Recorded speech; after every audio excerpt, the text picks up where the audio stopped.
անգամ եթե գործը այդ լավ չի գնում ու տեսնում ես, որ պարտվում ես ընտրություններում,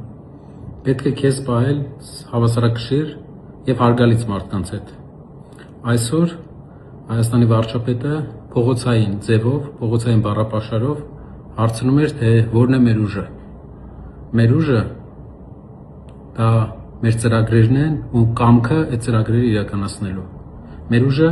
բանակի վերափոխումն է 10,000 նոր անօթաչուներով, որը մեր տնտեսությունը կարող է ձգել, հայկական հակաօդային պաշտպանության վերաստեղծումն է մեր ուժը, որը կօգնի Հայաստանի օդը վերջապես ապահով պահել, ոչ թե մի հատ անօթաչու մինչև Աբովյան գա։ Դա է մեր ուժը ու մեր կամքը, եւ մենք անելու ենք ամեն ինչ, որ հասնենք դրան։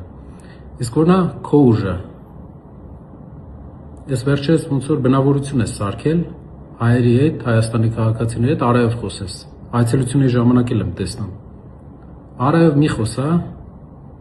ոնց որ երաժշտություն ուզում ես թարգես, գողական գնաս։ Մի գնա, այլ զբաղվի երկրի վարչապետին հարիր գործերով։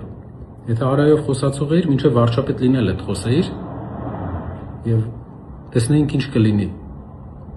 Չնայած լսել եմ, մի անգամ խոսել ես, հետևանքների մասին էլ եմ լսել։